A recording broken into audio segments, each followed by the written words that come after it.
In creating this set of videos on this teaching of the tradition of head coverings for men and women, I believe that I'm in the spirit of Titus 1:1, where Paul said that he was a bondservant of God and an apostle, a special messenger of Jesus Christ, sent to stimulate and promote the faith of God's chosen ones and to lead them on to accurate discernment of and recognition of and acquaintanceship with the truth of properly presenting heads to God and His holy angels at worship meetings. I believe that I'm in the spirit of that verse in presenting this teaching. Now in 2 Timothy 3:16 and 17, God tells us that all of His scriptures, not some of them, or most of them, or a few of them, but all of them are inspired by God and are profitable for teaching, for reproof, for correction, and for training in righteousness, so that the man of God may be adequate, equipped for every good work. Now, if we ignore this scripture, the man of God is not adequate, neither is the woman, because they're not equipped for every good work.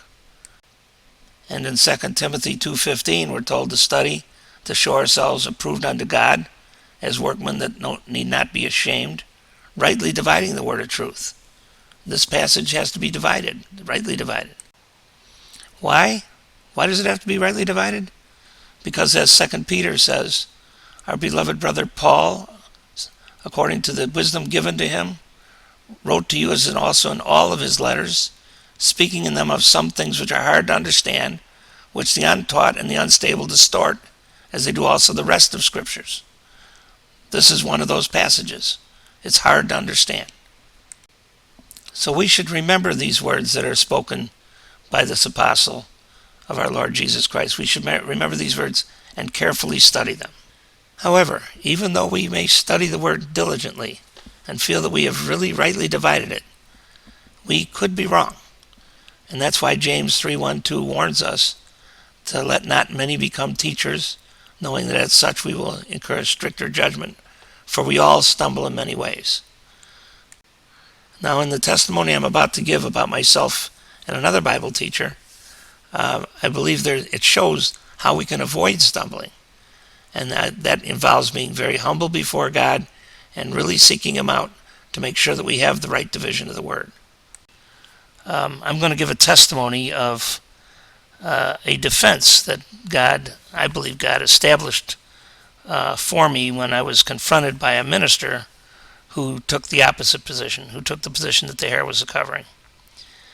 I was ministering the head covering issue to a couple of a beautiful young married couple that had just become Christians, and they were going to a nice church in the suburbs of Chicago.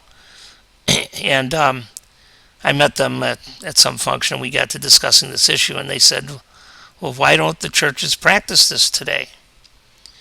And so I told them I believe that the leaders of the churches are disobedient to God because either, one, they're ignorant of the issue, or they're taught incorrectly of the issue, or they're just evil. And there could be other reasons too, but those were the three I presented. And so they pondered this, and then they went to their minister with it. And they said to him that I was teaching that the head covering was a shawl or some kind of a hat. And he told them, oh, no, this young man is, I was only in my 30s then, this young man is wrong about this teaching. I wonder if I could meet with him, he asked them. So they came back to me and asked me if I would meet with them. And of course, at first I was a little hesitant because I'm not a trained minister. I'm not ordained by any church. I'm not, haven't been to any seminaries or done any Greek studies or any of that. I'm just a servant of the Lord. I believe I was given apostleship. At that time, I was beginning to believe that. And I wasn't touting it or anything. I was just beginning to believe it because God picks whomever He picks, and I felt He picked me to be one of His apostles, and that He gave me this message to take to the churches. So they made arrangements, and we were able to meet. And we met at their house. And The minister was very friendly when he met me, and of course I was friendly to him. But before I went there, I prayed. I said, Lord, I'm not sure what I'm running into here. So maybe I should bring some kind of substantiation of what I believe about this. So I brought the Ryrie Study Bible, where there's a footnote in there about head coverings not being hair, from his analysis of the Greek. And I brought the Amplified Bible. That was my plan, and that also pretty clearly identifies the head covering as not being hair. But as I was praying, my eyes fell upon a Bible that was sitting on my bookshelf, one that I'd never read. It had been given me as a gift, and it was called the Kenneth Wuest Expanded Translation of the Bible. So I went over and I said, I wonder what this Bible says about this passage. And I went in and I opened up to the chapter, and in the second verse, Dr. Wuest says that you are holding fast those things which were delivered to me to be handed down to you, which I also delivered to you to be passed on to succeeding generations. So he brings out the thought of how it's for all generations. Then in verse 6, he said, but since it is dishonorable for a woman to be shaven her head or have hair cropped close, let her put a shawl down over her head. And that's how he interpreted the meaning of the Greek.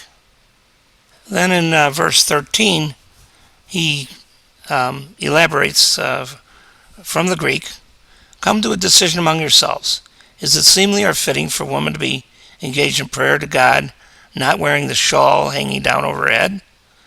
Does not the innate sense of propriety itself, based upon the objective difference in the constitution of things, the difference between the male and the female, teach you that if indeed a man allows his hair to grow long, it is a disgrace to him? But if a woman allows her hair to grow long, it is her glory, because her head of hair has been given to her for a permanent covering, answering in character to, but not a substitute for the shawl. Well, there he very clearly identifies that the head covering is a shawl. So, of course, I was thrilled to read that. So I added that Bible to the other Bibles that I had, and I went to the meeting. And the first thing the minister asked me was, where did you get this idea that the head covering, that women should wear head coverings in church?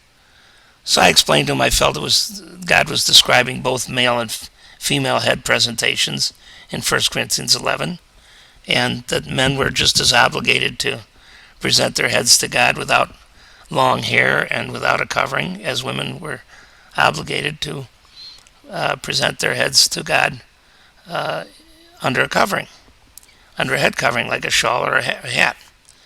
And he said, well, where do you get that? I've studied the Bible. I've translated the Greek myself. And he pulls out his Bible, and it's one of those Bibles that has big spacing between the lines, and it's all written in Greek. And underneath the Greek, he had done his own translation. So, of course, I was very impressed with that. I mean, how many people can do that? So he said, I've translated, and I just don't get that at all. I said, well, Dr. Ryrie, in his study Bible, has a footnote that explains that that's the covering that's being referred to. He said, well, Dr. Ryrie had a divorce recently, as if that made a difference in the issue. And then I mentioned that the Amplified Bible had pretty much identified that the head covering was some kind of a physical covering over hair. And then I said, and I also have this expanded translation by Kenneth Wuest from Moody Bible. He said, Kenneth Wuest? Kenneth Wuest from Moody Bible Institute? That's where I went. He was my Greek teacher. He's the greatest Greek scholar in the world. Can I look at that Bible, please? So I handed it to him, and he opened up to the passage, and he started to read through it. And when he got to the place where Dr. Wuest mentioned that the shawl was the head covering referred to, he says, oh, no, this is all wrong. I respect Kenneth Weiss to the utmost, but he is wrong on this issue. I'm going to get in touch with him. He was my teacher. I'm going to get in touch with him. This is not right. So I said, well, you've studied Greek and you've interpreted this passage, and you've come to the conclusion that hair is the covering, as according to verse 15. But these Greek scholars, Dr. Ryrie and Kenneth Weiss, and those that wrote the Amplified Bible, that have had peer review, have all come to the conclusion that the covering mentioned is not the hair. It's the covering referred to in verses 5 and 6 as a physical head covering. So who should I believe? Should I believe you or should I believe these men? He said, well, this is just wrong, and he ended the issue. Well, just then, he said to the lady of the house, I noticed that big, beautiful chocolate cake you have there. And I could sure go for a piece of that. I'm just a sucker for a piece of chocolate cake. She said, oh, sure. I'll dish one up for everybody. And so she dished up a nice big piece of cake for all of us, and it was delicious, and we ate it, and we pretty much ended the meeting there.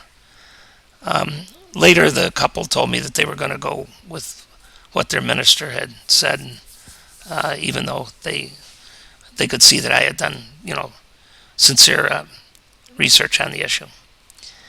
Well, a few days later, I read a passage that said that false teachers are slaves to their own appetites. And that's what the minister was saying about himself, that he was a slave to a piece of chocolate cake. And he was rather portly. And also, within a short time, I ran into him again at a big supermarket in the neighborhood. And he didn't see me, but I saw him, and he was walking down the aisles, and people were coming up to him and glad-handing him. Hi, Pastor so-and-so, how you doing? And shake his hand, pat him on the back, and he was just beaming from ear to ear, and 2 or 3 people did this. And then God reminded me of the verse about how they love the greetings in the marketplace. So I felt these were powerful signs and wonders that substantiated my position. First of all, I'm given this extra Bible to bring along to the meeting that I didn't even know I had and that applied. And second of all, that Bible was instrumental in backing off his approach to me about me being wrong on the issue, because it was written by his own teacher. And Jesus said, you can't be greater than your teacher. And third, he expressed his enslavement to his appetite. And fourth, you could see he loved the greetings in the marketplace. So to me, these were some very powerful signs and wonders that I felt substantiated my interpretation of this passage.